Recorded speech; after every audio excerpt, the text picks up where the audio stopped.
만약 한 작가가 자기가 무슨 글을 쓰고 있는지에 대해 충분히 알고 있다면 자신이 알고 있는 바를 생략할 수 있으며, 작가가 충분히 진실되게 글을 쓰고 있다면 독자들은 마치 작가가 그것들을 진술한 것과 마찬가지로 강렬한 느낌을 받게 될 것이다. 빙산 이론의 위험은 오직 8분의 1에 해당하는 부분만이 물 위에 떠 있다는 데 있다.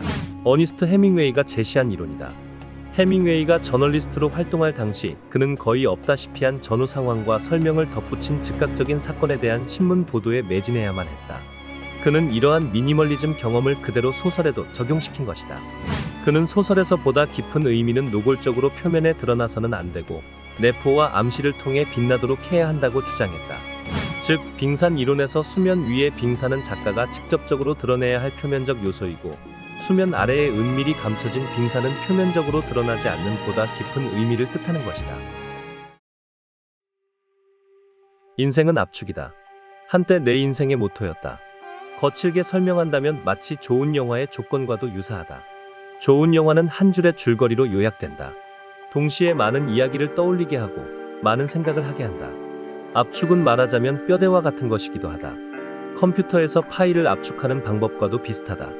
한 파일 안에서 계속 반복되는 부분이 있다면 이를 다른 기호로 지정해버리면 계속 같은 부분을 반복해 저장하지 않고 그 기호만 저장해주면 되기 때문에 전체 양이 확 줄어든다. 사실 파일의 압축 저장만 그런 것이 아니라 우리의 뇌도 그렇게 한다. 인생은 압축이다. 우리 뇌의 기억 장치 역시 색다른 압축 방식으로 효율성을 높인다. 과거를 기억할 때 모든 요소를 각각 기억해 두지 않는다. 휴리스틱, 우리말로 주먹구구라고 불러야 할 연구에 따르면 익숙한 같은 상황에 대해 기억은 일종의 압축된 판단 및 행동 장치를 활용한다. 예를 들어 나를 향해 칼이 날아오면 그 상황을 인지하고 계산해서 행동하는 것이 아니라 우선 무조건 피한다. 고대 사바나를 함께 가로질러 걷고 있는 두 명의 초기 인간 A와 B가 있었다. 날이 저물며 태양이 지평선에 낮게 걸려 있었다. 부드러운 산들바람이 덥고 건조한 공기를 시원하게 식히고 있었다. 갑자기 두 사람은 근처 풀숲에서 움직이고 있는 어떤 그림자를 발견했다. 인간 A는 그림자가 무엇일지 논리적으로 생각하기 위해 멈춘다. 톰슨 가젤인가? 물소인가? 침팬지인가? 설마 멧돼지? 아님 사자? 반면 인간 B는 키 큰 나무나 동굴의 안전한 피난처를 찾기 위해 달렸다. 누가 살아남아 우리의 조상이 될 가능성이 높을까?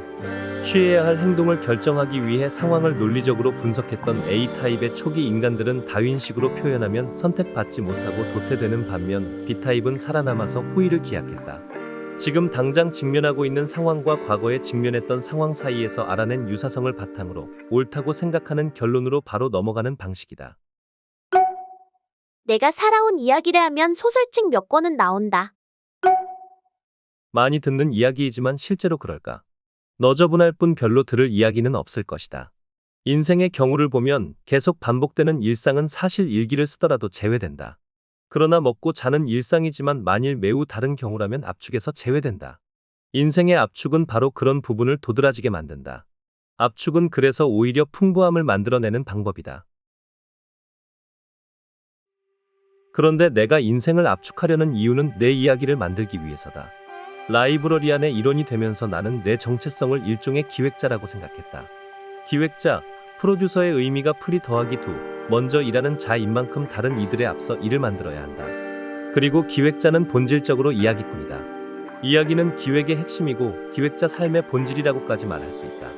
삶의 이야기는 다른 외부 요인에 아무런 영향을 받지 않고 단독으로 존재하는 것이 아니라 인간의 다양하고 복잡한 삶 속에서 사회문화적 요소와 상호 관련되어 영향을 주고받으며 형성된다.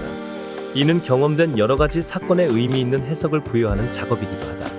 삶에서의 단편적인 사건들은 의미 있는 해석의 틀 안에서 구조화된다. 구조화된 개인의 이야기들은 다른 경험을 해석하는 틀이 되고 개인의 정체성을 형성한다. 인생은 압축되어야 한다. 아니라면 의미 있는 인생이 아니다. 내 이야기가 된다는 것은 그래서 내가 내 인생을 잘 압축했다는 말로 압축할 수 있다. 거꾸로 말하면 내 인생이 잘 압축되지 않고 있다면 내 이야기에 문제가 생긴 것이다. 현재의 상황을 해석해 대처하지 못하고 있다는 말이다. 내 이야기를 재구조화하거나 더 앞으로 가 일을 위한 새로운 경험에 도전해야 한다. 그러나 보통 사람들은 이런 생각을 하고는 여기까지 하고 판단을 중지하고 만다. 나는 이럴 경우 친구를 불러내 술을 먹는다. 내 인생이 압축되지 않고 있던 그때 벼랑간 전화 벨이 울렸다.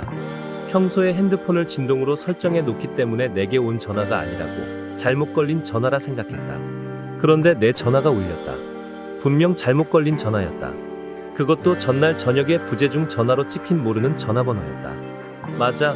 어제도 온 번호인데 하고서는 받으려 했지만 전화는 끊겼다. 편의상 작업실이라고 했지만 설리가 머물렀고 내가 자주 방문한 곳. 홍콩은 아니지만 캘리포니아 레스토랑이 생각나는 추억의 장소였다. 캘리포니아 레스토랑에 갔었어요. 7시 15분에. 그날 비가 내려서 유리창 너머로 누군가를 생각하며 비를 보고 있었는데 갑자기 진짜 캘리포니아의 날씨가 보고 싶었어요. 그래서 나에게 1년의 시간을 주었죠. 오늘도 유리창 너머로 누군가를 생각했어요. 그가 편지를 봤을까? 무슨 이유인지는 모르지만 그 후로 어떤 상태였는지도 모르지만 비밀번호까지 변한 게 없었다. 단촐한 가구들도 그저 계속 거기에 있었다. 그때도 툭 튀어 보였던 책상도 그대로였다.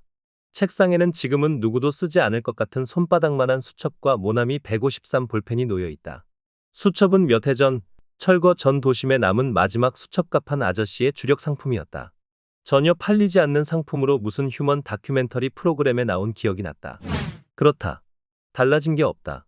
아니 달라지지 않았다고 크게 소리치는 것만 같았다. 다만 설리가 그곳에 없다는 것, 만나기로 한 약속도 없다는 것이 달랐을 뿐이다. 말과 사물이든 온갖 수학 공식이든 다 인간의 마음이 만들었다. 인간의 마음은 어쩌다 이런 일까지 하게 된 걸까?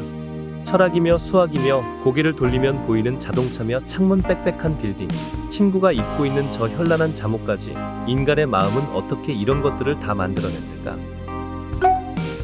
마음도 지층에서 화석을 찾아내듯 유물들에서 발굴해낸다. 마음도 진화해왔다. 우리의 마음이 어느 날 허공에서 뚝 떨어진 게 아니다. 신이든 우리 인간 자신이든 간에 누가 만든 것이 아니라는 말이다. 생명의 육체와 함께 생명의 마음이 생겨났고 육체의 변이와 함께 마음도 변이해왔다. 이렇게 마음의 역사는 몸의 역사와 흐름을 같이 한다. 요리는 단순히 먹는 것을 넘어서 호모 에렉투스의 신체와 정신을 근본적으로 혁신했다. 먹을 것을 찾아 헤맬 시간에 어떻게 먹을 것인지 고민하도록 만든 덕이다. 호모 에렉투스는 손이 완전히 자유로워 인류 최초의 요리도 이들이 처음 시작했다. 요리라는 것이 인위적인 손질을 가해 음식을 만드는 일이라고 한다면 바로 호모 에렉투스가 불로 음식을 만드는 요리를 한 것이다. 대략 140만 년 전에 인류가 처음 불을 사용했을 거리고 생각된다. 그리고 100만 년 전에는 화덕과 부엌도 있었던 것으로 추정된다. 그렇게 음식을 익혀 먹음으로써 영양을 보다 쉽게 섭취할 수 있었던 인류의 뇌는 빠르게 용량이 커져서 현대인의 70% 수준까지 이르렀다. 불을 써서 익힌 음식의 장점을 자주 잊어버리는데 사실은 대단한 일이었다. 그 전에 인류는 음식물을 씹는데 하루에 8시간이나 사용했다. 부드럽고 소화하기 쉬운 음식을 먹게 된 인류의 턱과 치아는 점점 더 작아지고 뇌가 발달할 수 있는 공간은 더 커졌다. 원숭이들은 오늘날까지도 하루의 절반을 먹이를 씹는데 사용한다. 인간이 먹는 음식은 열량 밀도가 높아 유인원이 먹는 양의 반만 먹어도 비슷한 열량을 낼 수 있다. 그렇다면 인생의 압축은 요리하는 것과 같은 일이 된다. 요리는 이렇게 일종의 지름길을 만들어냈다. 인생은 압축이 되어야 한다라고 말했는데 여기까지 와서 보면 요리가 뭔가를 압축해낸 것은 분명하다. 압축이 우리가 살아가는 길에서 모토로 삼을 수 있는 것이라면 요리 역시 우리의 조상이 만들어낸 마술이다. 요즘 TV에서 요리 방송이 인기를 끄는 이유는 인간을 인간이 되게 한 가장 중요한 사건이 요리이기 때문이 아닐까? 요리에 숨어있는 인간의 원초적인 향수를 자극한 까닭은 아닐까? 이렇게 요리를 통해 인간은 비로소 문화를 갖게 된다. 문화